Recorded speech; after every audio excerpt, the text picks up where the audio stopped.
Let's cut right through the fluff. They don't want your attention because they like you. They didn't orbit your world because they thought you were cute, or charming, or even interesting. Of course you're all these things. But they wanted access. Access to the codes you carry. The insight you can't switch off. The energy that reads a room faster than a lie leaves a mouth. You were never just a person to them. You were the mirror, the trigger, the blueprint.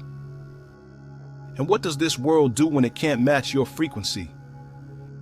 It begs for your attention, then tries to destroy you when it realizes it can't be you. You ever notice how their thirst is never really about you? It's about what moves through you. You enter a room and something in the air shifts. People get nervous, start posturing, tipping their hands. The silence between your sentences carries more weight than their whole presence, and they feel it. You see the twitch in their eye before the lie is even formed. The clench in their jaw when they pretend to be supportive but feel threatened by your clarity. The way they talk fast when your gaze starts peeling back their illusions. That ain't paranoia. That's perception. You see because you were meant to. They stalk your movements, study your words, build their entire identity from fragments of your essence, then turn around and try to convince you that you're not the origin.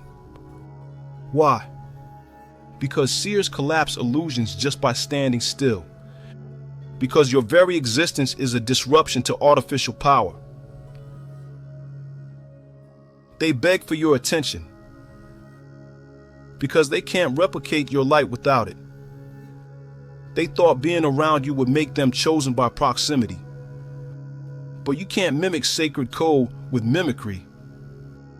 And you sure as hell can't decode the divine by studying it from the outside. This is an inside job.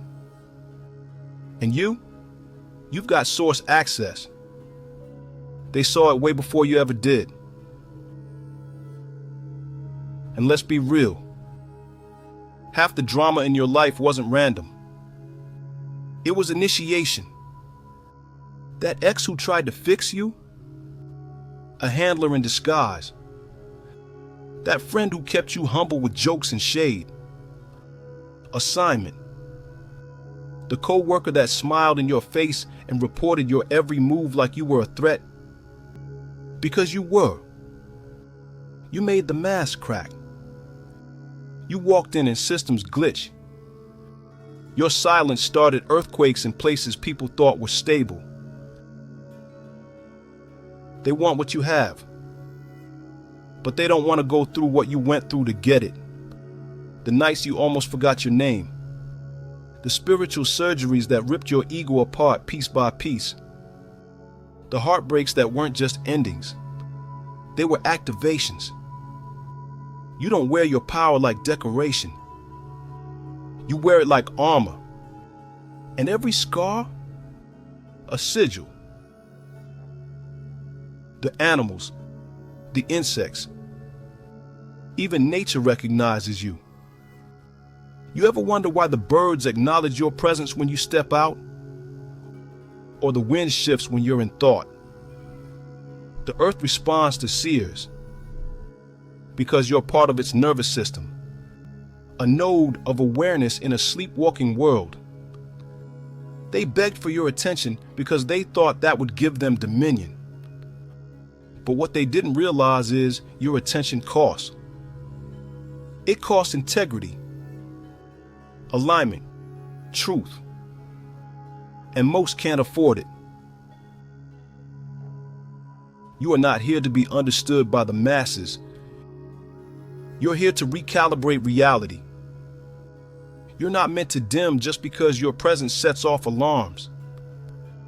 They weren't ready for you to wake up, to reclaim your sight, to realize you don't need them to validate what's been encrypted in your bones since before birth.